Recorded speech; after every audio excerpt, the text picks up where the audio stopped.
নারী হিসেবে জন্মগ্রহণ করে বুঝতে পারলাম একজন নারী রূপবতী গুণবতী হওয়ার চাইতে ভাগ্যবতী হওয়াটা অনেক বেশি জরুরি। হ্যালো এভরিওয়ান, আসসালামু আলাইকুম। This is me Sonia and welcome back to my another new blog. কী অবস্থা সবার, কেমন আছেন আপনারা? আশা করছি সবাই ভালো আছেন। আজকে রান্নার ফাঁকে এক্সট্রা কিছু কাজ করছি। আজকে আমি আলুর চিপস তৈরি করব, তাই এখানে আমি বেশ খানিকটা পরিমাণ আলু নিয়ে এসেছি আর ভালো মতো ধুয়ে ক্লিন করে নিয়ে তারপর মেশিনের মাধ্যমে আলুগুলো সুন্দর মতো কেটে নিচ্ছি। সবসময় এই কাজটা আমার মা করে দেয়, আমাকে আম্মু তৈরি করে দেয়, কিন্তু এবার ফার্স্ট টাইম একা একা ট্রাই করছি, দেখবো কেমন হয়। এখানে খুব পাতলা পাতলা করে আমি আলুগুলো স্লাইস করে নিয়েছি আর চুলোতে গরম পানি বসিয়ে দিয়েছি এবং সাথে দিয়েছি লবণ, কিছুটা পরিমাণ ফ্রুট কালার, তাহলে চিপসটা আসলে খেতে ভালো লাগবে। এখানে চিপসের যে আলুগুলো ছিল সবগুলো আমি দিয়ে দিয়েছি, হালকা ভাপিয়ে নিয়ে তারপর চিপসগুলো নিয়ে চলে গিয়েছিলাম ছাদে। খুব সুন্দরভাবে টাটকা রোদের মধ্যে এগুলো আমি শুকাতে দিয়েছি। এভাবে করে যদি ভালো মতো রোদে শুকানো যায় তাহলে এটা পারফেক্টভাবে চিপসটা তৈরি হয়ে যাবে। তারপর ছাদ থেকে নেমে এসে কিচেনে সরাসরি ঢুকলাম এবং রান্না স্টার্ট করে দিলাম।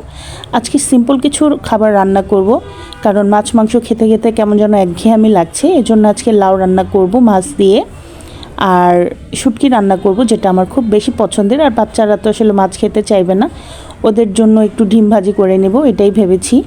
তো এখানে আমি মাছের 2 পিস দিয়েছিলাম লাউয়ের সাথে রান্না করার জন্য। মাছটা একটু কষিয়ে নিয়ে উঠিয়ে নিলাম এবং মশলাটার মধ্যে আমি লাউটা দিয়ে দিচ্ছি। লাউয়ের মধ্যে সবসময় আমি হালকা মশলা ইউজ করি, কারণ সবসময় আম্মুকে দেখেছি এভাবে হালকা মশলাতেই লাউ রান্না করতে, আর এভাবেই বেশি মজা হয়।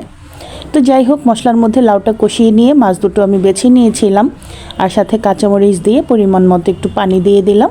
এবার খুব ভালো মতো নেড়েচেড়ে মিশিয়ে নিয়ে ঢাকনা দিয়ে ঢেকে দিয়ে আমি আমার রান্নাটা করে নেব। এইদিকে আমি আজকে শুটকি রান্না করব, মানে কাচকি শুটকি রান্না করব। এটা অনেকটা ছোট মাছ যেভাবে চচ্চড়ি করি ওভাবে করেই রান্না করছি, মাখিয়ে রান্না করব এই আর কি। তো এখানে 2টো আলু কুচি করে নিয়েছিলাম, সাথে শুটকিটা ভালো মতো ধুয়ে রেখেছিলাম, সেটা এখানে অ্যাড করে দিয়েছি। এবার এখানে পেঁয়াজ, কাঁচামরিচ, হলুদ মরিচের গুঁড়া, তারপর সামান্য পরিমাণ রসুন বাটা, রান্নার রেগুলার তেল সব কিছুই দিয়েছি। দিয়ে হাতে খুব ভালো মতো মাখিয়ে নিয়ে খুব অল্প করে পানি দিয়ে আমি শুটকি মাছটা রান্না করে নিচ্ছি। মাঝে মধ্যে সাধারণ কিছু খাবারও কিন্তু খুব অসাধারণ লাগে, এই ধরনের খাবারগুলো দিয়ে কিন্তু খুব তৃপ্তি করে ভাত খাওয়া যায়। তো এখানে আমি ভালো মতো এটা মাখিয়ে নিয়েছিলাম আর এইদিকে আমার লাউ রান্নাটাও হয়ে গিয়েছে।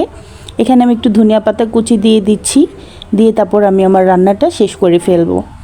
লাউ রান্নাটা হয়ে যাওয়ার পরে আমি চুলোতে ছোট মাছের শুটকির যে তরকারিটা সেটা বসিয়ে দিয়েছি এবং একটা ঢাকনা দিয়ে ঢেকে দিলাম এটা রান্না করার জন্য। আর এইদিকে ডিম ভাজি করে নিয়েছি বাচ্চাদের জন্য। তো সব কাজ শেষ করে দুপুরে খাওয়া দাওয়া করেছি। আর এখানে আমি কিছু বিস্কিট চানাচুর এনেছি বাচ্চাদের জন্য, এগুলো আমি বক্সে এখন সংরক্ষণ করব। ছোট বাচ্চাদের ঘর যখন তখন অনেক কিছু প্রয়োজন হয়, যেহেতু মাদ্রাসায় পড়ে ও প্রতিদিন বিকেলে বাসায় আসে নাস্তা করার জন্য। তো ওকে দেখা গিয়েছে একটু চা বানিয়ে কিংবা হরলিক্সের সাথে বিস্কিটটা দিলেও খুব পছন্দ করে খায়। তো আমার আজকে সারাদিনের ভিডিওটি আপনাদের সাথে শেয়ার করলাম, কেমন লেগেছে অবশ্যই কমেন্টে জানিয়ে যাবেন। যদি ভালো লেগে থাকে একটি লাইক, কমেন্ট, শেয়ার করে আমার পাশে থাকবেন। আজকে বিদায় নিব, আল্লাহ হাফিজ।